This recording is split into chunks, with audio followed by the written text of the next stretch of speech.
ये हम लोग पढ़ रहे हैं ईशावास्य उपनिषद। तत्सद ब्रह्मणे नमः। ईशावास्योपनिषद। ईशिता सर्वभूतानां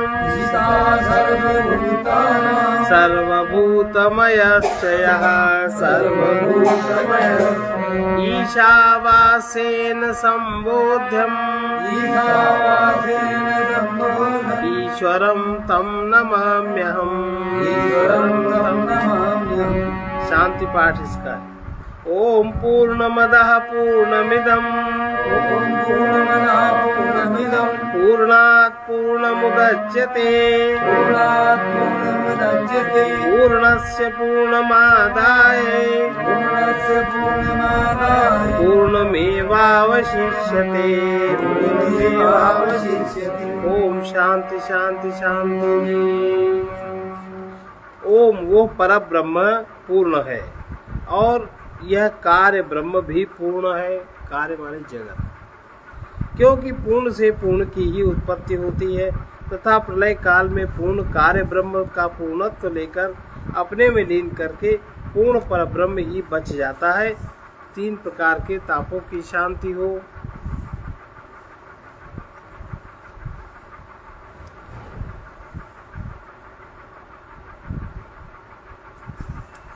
ईशावास्यम आदि मंत्रों का कर्म में विनियोग नहीं है, क्योंकि वे आत्मा के यथार्थ स्वरूप का प्रतिपादन करने वाले हैं, जो कि कर्म का शेष नहीं है। आत्मा का यथार्थ स्वरूप शुद्धत्व, निष्पापत्व, एकत्व, नित्यत्व, अशरीरत्व और सर्वगतत्व आदि है, जो आगे कहा जाने वाला है। इसका कर्म से विरोध है, अतः इन मंत्रों का कर्म में विनियोग न होना ही ठीक है। आत्मा का ऐसे लक्षणों वाला यथार्थ स्वरूप उत्पाद्य, विकार्य, आप्य और संस्कार अथवा कर्ता भोक्ता रूप नहीं है, जिससे कि वो कर्म का शेष हो सके। संपूर्ण उपनिषदों की परिसमाप्ति आत्मा के यथार्थ स्वरूप पर निरूपण करने में ही होती है तथा गीता और मोक्ष धर्मों का भी इसी में तात्पर्य है। अतः आत्मा के सामान्य लोगों की बुद्धि से सिद्ध होने वाले अनेकत्व, कर्तृत्व, भोक्तृत्व, अशुद्धत्व और पापमयत्व से लेकर ही कर्मों का विधान किया गया है। कर्माधिकार के ज्ञाताओं का भी यही कथन है कि जो पुरुष ब्रह्म तेज आदि दृष्ट और स्वर्ग आदि अदृष्ट कर्म फलों का इच्छुक है और मैं द्विजाति हूँ तथा कर्म के अनधिकार सूचक कानेपन, कुबड़ेपन आदि धर्मों से युक्त नहीं हूँ, ऐसा अपने को मानता है, वही कर्म का अधिकारी है। अतः ये मंत्र आत्मा के यथार्थ स्वरूप का प्रकाश करके आत्म संबंधी स्वाभाविक ज्ञान को निवृत्त करते हुए संसार के शोक मोहादि धर्मों से विच्छेद के साधन स्वरूप आत्मैकत्वादि विज्ञान को ही उत्पन्न करते हैं। इस प्रकार जिनके मुमुक्ष रूप अधिकारी आत्मैक्य रूप विषय प्रतिपाद्य प्रतिपादक रूप संबंध और अज्ञान निवृत्ति तथा परमानंद प्राप्ति रूप प्रयोजन का ऊपर उल्लेख हो चुका है, उन मंत्रों की अब संक्षेप में व्याख्या करते हैं। सर्वत्र भगवत दृष्टि का उपदेश। सर्वत्र भगवत दृष्टि रखे।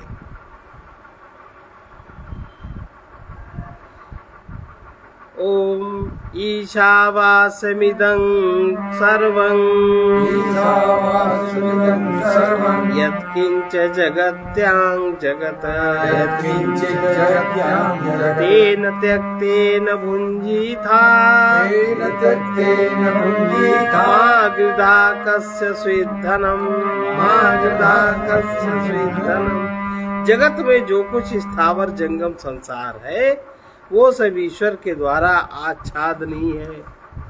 ईश्वर ही सब में आच्छादित है, अर्थात उसे भगवत स्वरूप अनुभव करना चाहिए, समझना नहीं चाहिए, अनुभव करना चाहिए। उसके त्याग भाव से तुम अपना पालन करो,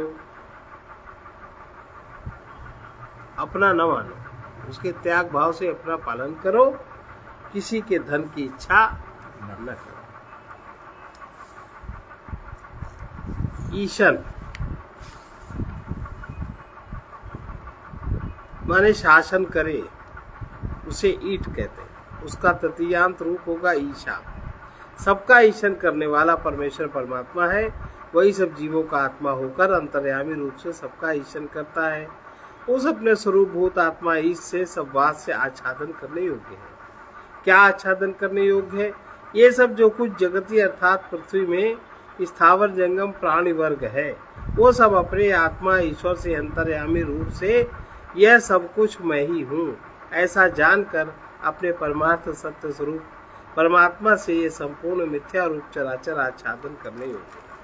जिस प्रकार चंदन और अगरु आदि की जल आदि के संबंध से गीलेपन आदि के कारण उत्पन्न हुई औपाधिक दुर्गंधि उन चंदन आदि के स्वरूप को घिसने से उनके पारमार्थिक गंध से आच्छादित हो जाती है, उसी प्रकार अपने आत्मा में आरोपित स्वाभाविक कर्तृत्व भोक्तृत्व आदि लक्षणों वाला द्वैत रूप जगत जगती में यानी पृथ्वी में जगत्याम यह शब्द स्थावर जंगम सभी का उपलक्षण करने वाला होने से परमार्थ सत्य रूप आत्मा की भावना से नाम रूप और कर्म में सारा ही विकार जात परित्यक्त हो जाता है। इस प्रकार जो ईश्वर ही चराचर जगत का आत्मा है, ऐसी भावना से युक्त है, उसका पुत्रादि तीनों ऐषणाओं के त्याग में ही अधिकार है, कर्म में नहीं। जो ईश्वर ही चराचर जगत का आत्मा है, ऐसी भावना से जो युक्त है, उसी व्यक्ति का तीनों ऐषणाओं के त्याग में अधिकार है। ऐषणाओं की पूर्ति के लिए जो कर्म किए जाते हैं उसमें उसका अधिकार है। उसके त्यक्त अर्थात त्याग से आत्मा का पालन कर त्यागा हुआ अथवा मरा हुआ पुत्र या सेवक अपने संबंध का अभाव हो जाने के कारण अपना पालन नहीं करता, अतः त्याग से यही श्रुति का अर्थ है भोग यानी पालन। इस प्रकार ऐषणाओं से रहित होकर तू गर्द अर्थात धन विषय का आकांक्षा न कर। किसी के धन की अर्थात अपने या पराये किसी के भी धन की इच्छा न करो। यहाँ स्वित यह अर्थ निपात है। अथवा आकांक्षा न कर, क्योंकि धन भला किसका है। इस प्रकार इसका आक्षेप सूचक अर्थ भी हो सकता है, धन किसी का नहीं है, जो उसकी इच्छा की जाए, ये सब आत्मा ही है। इस प्रकार ईश्वर भावना से सभी परित्यक्त हो जाता है। अतः सब आत्मा से उत्पन्न हुआ, सब कुछ आत्मरूप होने के कारण मिथ्या पदार्थ विषय का आकांक्षा नहीं करनी चाहिए, ऐसा इसका तात्पर्य है। मनुष्यत्व अभिमानी के लिए कर्म विधि। जो मनुष्य है, मैं मनुष्य हूँ, मनुष्य देह दुर्लभ है, ऐसा जो जानते मानते हैं, उनके लिए किस प्रकार कर्म करना चाहिए। इस प्रकार उपर्युक्त श्रुति का यही तात्पर्य है कि आत्मवेत्ता को पुत्र आदि ऐषणात्रय का त्याग करते हुए ज्ञान निष्ठ रहकर अपने आत्मा की रक्षा करनी चाहिए। अब जो आत्म तत्व का ग्रहण करने में असमर्थ है, जो अनात्मज्ञ पुरुष है, उसके लिए दूसरा मंत्र।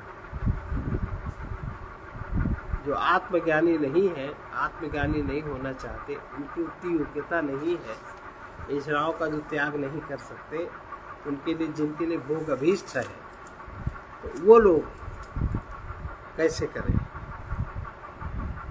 जो आत्म तत्व का ग्रहण करने में असमर्थ है, क्षमता उनकी नहीं है,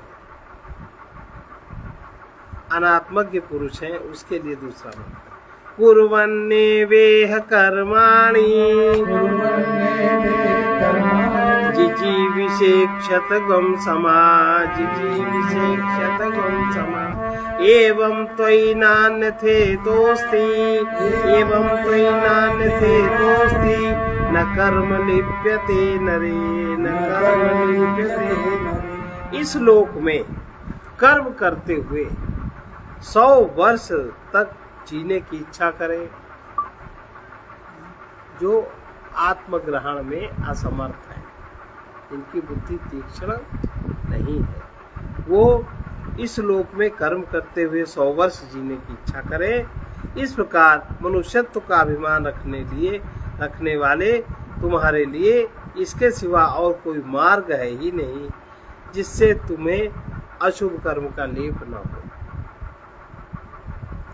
इस लोक में अग्निहोत्र आदि कर्म करते हुए 100 तक अर्थात 100 वर्षों तक जीने की इच्छा करे। पुरुष की बड़ी से बड़ी आयु इतनी ही बतलाई गई है। अतः उस प्राप्त आयु का अनुवाद करते हुए यह विधान किया है, यदि 100 वर्ष जीने की इच्छा करे तो कर्म करते हुए ही जीना चाहे, बिना कर्म के न जिए 100 वर्ष तक। इस प्रकार जीने की इच्छा करने वाले तुझ मनुष्य मात्र का अभिमान करने वाले के लिए इस अर्थात अग्निहोत्र आदि कर्म करते हुए आयु बिताने के वर्तमान प्रकार से भिन्न और कोई ऐसा उपाय नहीं है जिससे कि अशुभ कर्म का लेप न हो, अर्थात जिससे वो पुरुष कर्म से लिप्त न हो। अतः अग्निहोत्र आदि शास्त्र विहित कर्मों को करते हुए जीने की इच्छा करे।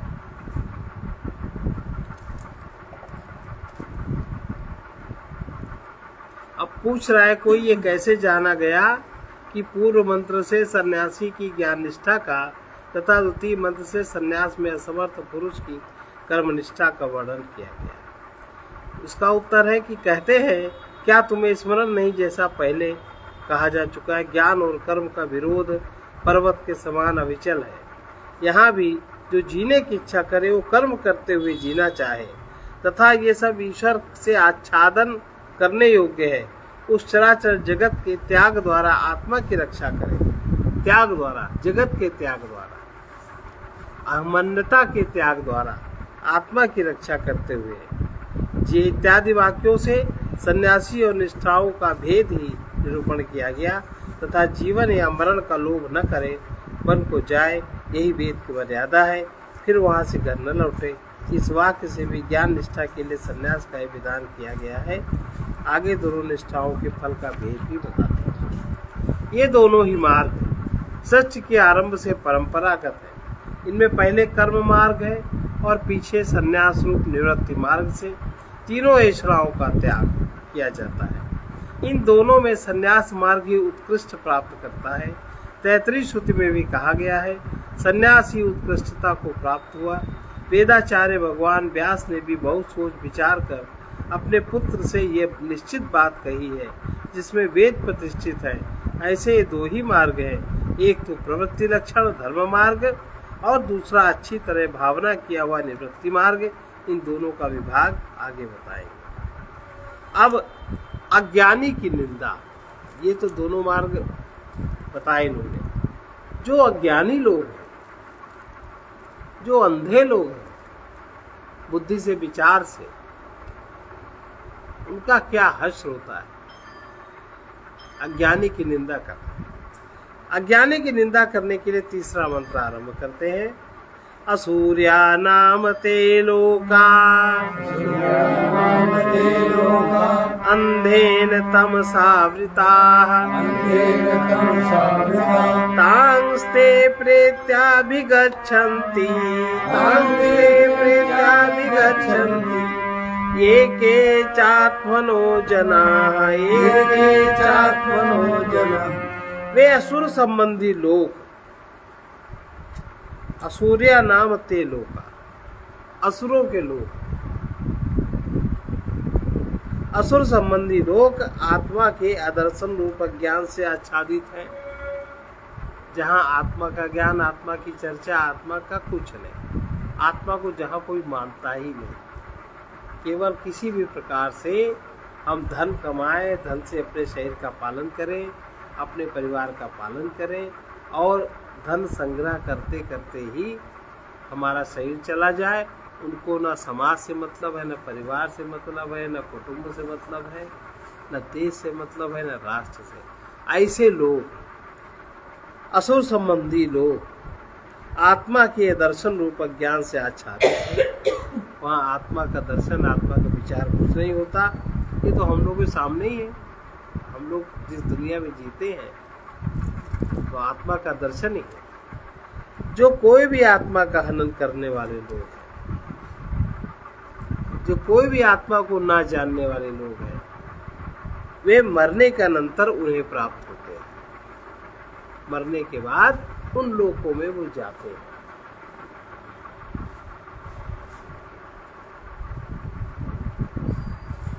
वे असुर संबंधी लोग आत्मा के दर्शन रूप ज्ञान से आच्छादित हैं। जो कोई भी आत्मा का हनन करने वाले लोग हैं, वे मरने के अनंतर उन्हें प्राप्त होते हैं। अद्वैत परमात्मा भाव की अपेक्षा से जो अद्वैत परमात्मा को अद्वैत नहीं मानता, परमात्मा की जिसकी भावना नहीं है, उसकी अपेक्षा से देवता आदि भी असुर ही है।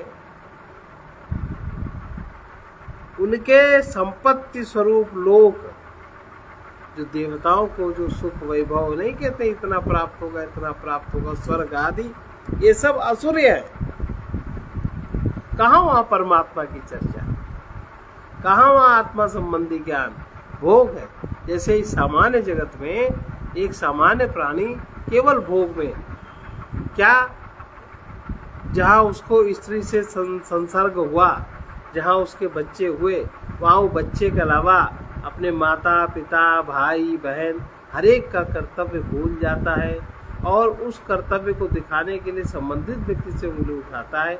अपना कोई कर्तव्य वो नहीं समझता, केवल मैं और मेरे बच्चे, उनके लिए वो धन कमाएगा, धन जोड़ेगा, जोड़ते जोड़ते वो मरता जाएगा, लेकिन न उसके लिए परिवार है, न कुटुंब है, न गोत्र है, न समाज है, न देश है, न राष्ट्र है, न सन्यास है, न महात्मा है, न आश्रम है।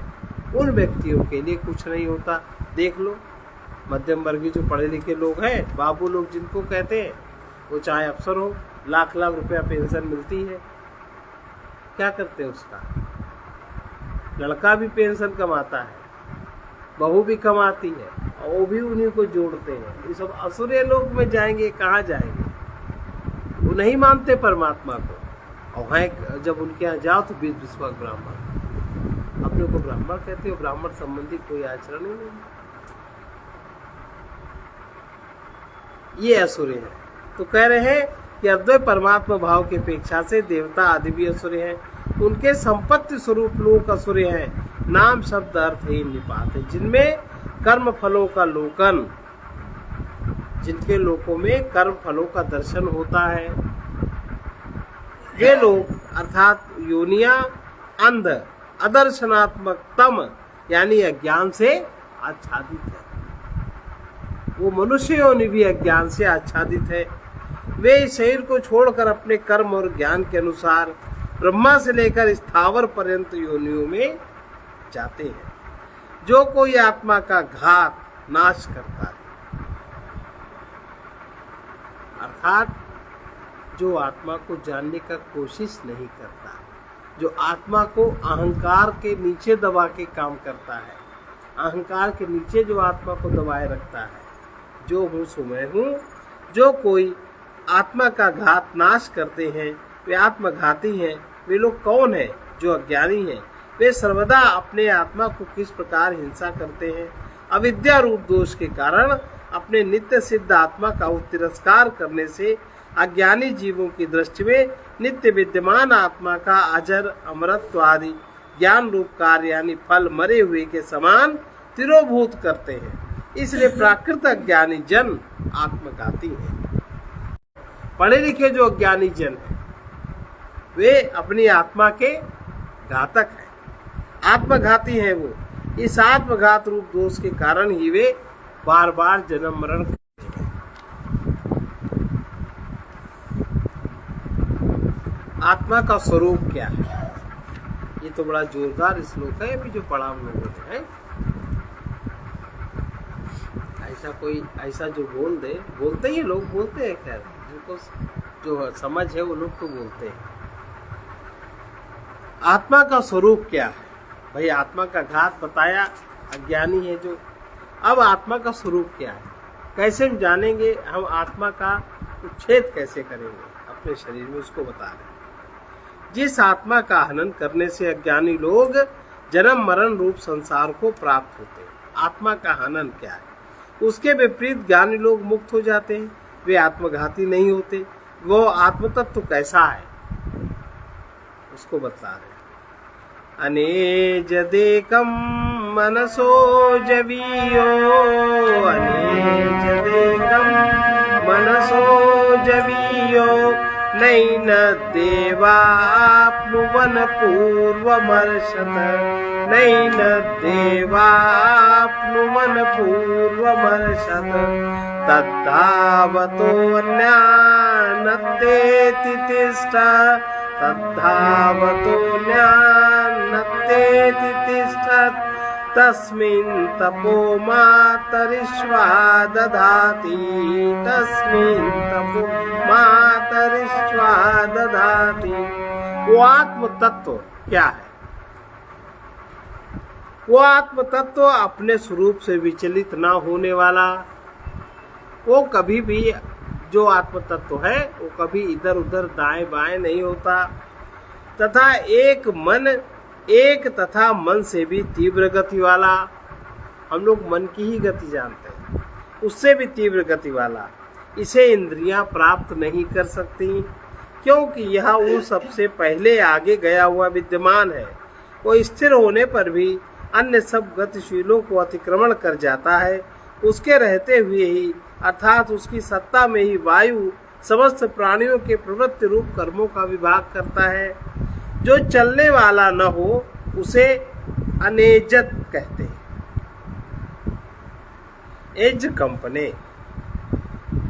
इस प्रकार कंपन चलन अर्थात अपनी अवस्था से च्युत होने से रहित यानी सदा एक रूप है।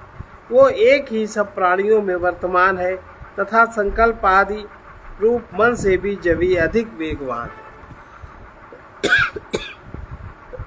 कोई पूछ रहा है ये विरुद्ध बात कैसे कही जाती है कि वो आत्म तत्व तो ध्रुव और निश्चल भी है, मन से अधिक वेगवान भी है, ऐसा क्यों कह रहे हैं? इसका उत्तर है ये कोई दोष नहीं है, क्योंकि निरुपाधिक और सोपाधिक रूप से यह विरुद्ध कथन भी बन सकता है। उस अवस्था में अपने निरुपाधिक रूप से तो वो अविचल है, जहाँ कोई उपाधि नहीं है। और एक ऐसा कहा जाता है तथा अंतःकरण की मन रूप संकल्प विकल्पात्मिका उपाधि का अनुवर्तन करने के कारण मन से भी अधिक वेगवान है, जो मन को भी चलाता है, इसलिए मन से अधिक वेगवान है। इस लोक में देहस्थ मन का ब्रह्मलोक आदि दूर देशों में संकल्प रूप से एक क्षण में ही गमन हो जाता है।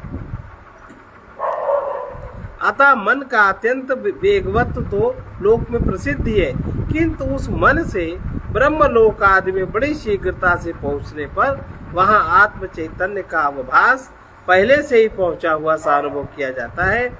इसी से वो मन से अधिक वेगवान है, ऐसा श्रुति कहती है। जिसका प्रकरण चल रहा है, ऐसे इस आत्म तत्व को देवगण भी प्राप्त अर्थात उपलब्ध नहीं कर पाते। भाई देवता का क्या, देवता तो सुखी है, देवता तो भोगी होते, देवता आत्म तत्व कैसे प्राप्त कर पाते? विषयों का द्योतन प्रकाश करने के कारण चक्षुआदि इंद्रियां ही देव है। उन इंद्रियों से तो मन ही वेगवान है।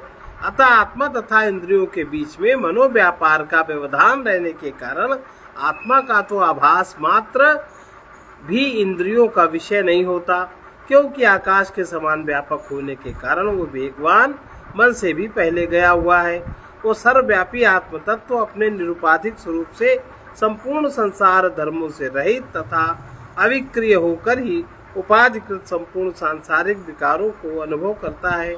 और अविवेकी मूढ़ मनुष्यों को प्रत्येक शरीर में अनेक सा प्रतीत होता है। इसी से श्रुति ने ऐसा कहा। वो दौड़ते हुए अर्थात तेजी से चलते हुए आत्मा से भिन्न अन्य मन, वाणी और इंद्रिय आदि का अतिक्रमण कर जाता है। मन उन्हें पार करके चला जाता है और स्वयं अविकारी रहकर ही दूसरों को पार कर जाता है। उस नित्य चैतन्य स्वरूप आत्म तत्व के वर्तमान रहते हुए ही जो मातरी अर्थात अंतरिक्ष में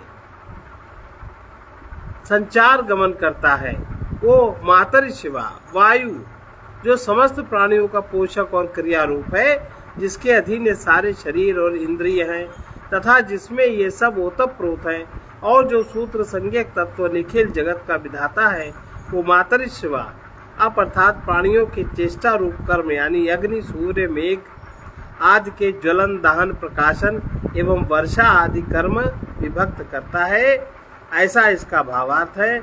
अथवा इसके भय से वायु चलता है। इस भाव वाली श्रुतियों के अनुसार दधाति का अर्थ है धारण करता है, ऐसा जानो। क्योंकि शरीर और इंद्रिय आदि सभी विकार सबके अधिष्ठान रूप नित्य चैतन्य आत्म तत्व के विद्यमान रहते ही होते हैं। आत्म तत्व जब विद्यमान नहीं रहता तो शरीर इंद्रिया आदि कोई भी हलन चलन नहीं कर सकते।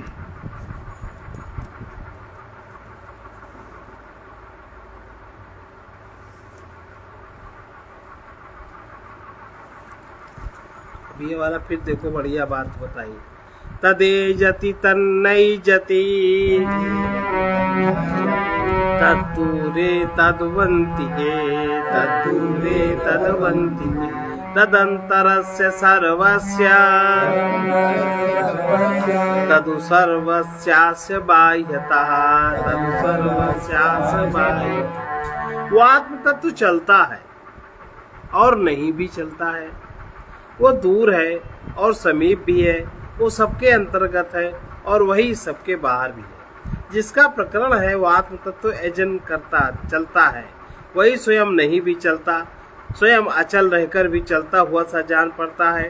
यही नहीं, वो दूर भी है। अज्ञानियों को सैकड़ों करोड़ों वर्षों में भी अप्राप्य होने के कारण दूर जैसा है।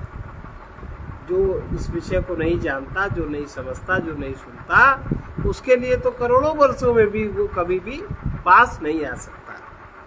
ये है इसका भाव। अज्ञानियों के लिए सैकड़ों करोड़ वर्षों में भी अप्राप्य होने के कारण दूर जैसा है, वही अंतिक अत्यंत समीप भी है, अर्थात केवल दूर ही नहीं। विद्वानों का आत्मा होने के कारण वो वही विद्वान है। विद्वानों के शरीर में आत्मा ही विद्वान है, अति समीप है, वही सबके अंतर्यामी भीतर भी है। जैसा कि जो आत्मा सर्वांतर है, आकाश के समान व्यापक होने के कारण वो इस नाम रूप और क्रियात्मक संपूर्ण जगत के बाहर तथा सूक्ष्म रूप होने से इसके भीतर भी है और शुद्ध के प्रज्ञान घन ही है, प्रज्ञान घन ही है। इस कथन के अनुसार वो निरंतर बाहर भीतर के भेद को त्याग कर सर्वत्र स्थित है। ज्ञानी के लिए अभेद दर्शन की स्थिति, अभेद दर्शन की स्थिति क्या है, अब ये हम लोग पढ़ेंगे कल।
सुंदर हो ये मानव जीवन, सुंदर हो मानव जीवन, मेरे नाथ दीन दुख हारी, मेरे नाथ दीन दुख हारी, कृपा आपकी पतित पावनी, कृपा आपकी पतित पावनी, अहे तुकी हे सुधामयी है, अहे तुकी हे सुधामयी है, सर्व समर्थ विपद नशावनी, सर्व समर्थ विपद नशावनी, उसी कृपा से हे आनंद घन, उसी कृपा से हे आनंद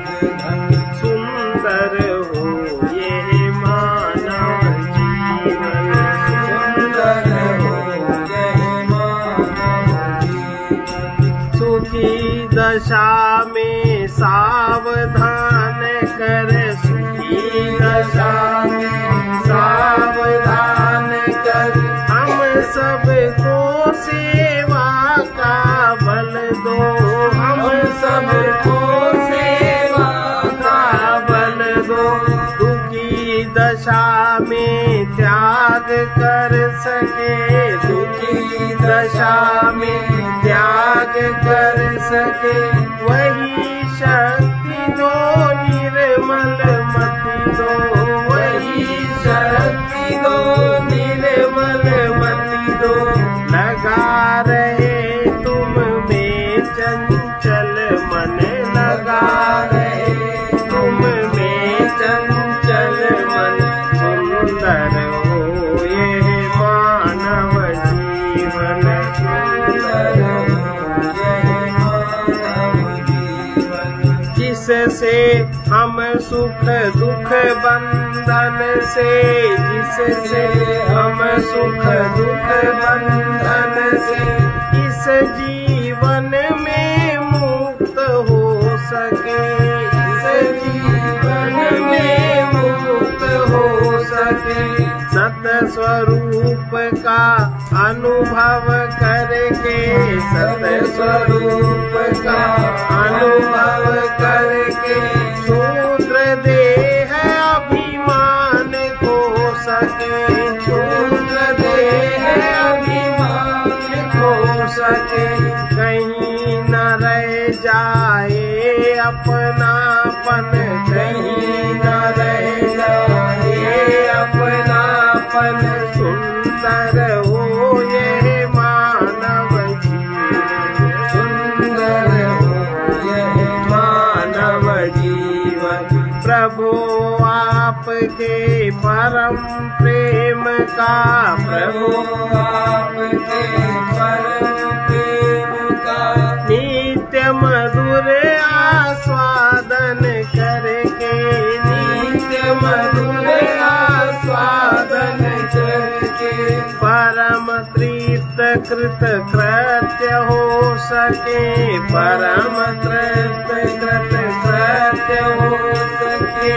अपने में तुमको ही भर के, अपने में तुमको ही भर के, तुम ही पथिक के हो प्रियतम धन, तुम ही पथिक के हो प्रियतम धन, सुंदर हो ये मानव जीवन, सुंदर हो ये मानव जीवन। मेरे नाथ दीन दुखहारी, मेरे नाथ दीन दुखहारी, कृपा आपकी पतित पावनी, कृपा आपकी पतित पावनी। अहे दुखी है सुधामयी है, अहे दुखी है सुधामयी है, सर्व समर्थ विपद नशावनी, सर्व समर्थ विपद नशावनी। उसी कृपा से हे आनंद घन, उसी कृपा से हे आनंद घन, सुंदर हो ये मानव जीवन, सुंदर हो ये मानव जीवन। ओम पूर्णमदः पूर्णमिदं पूर्णात् पूर्णमुदच्यते, पूर्णस्य पूर्णमादाय पूर्णमेवावशिष्यते। ओम शांति शांति शांति।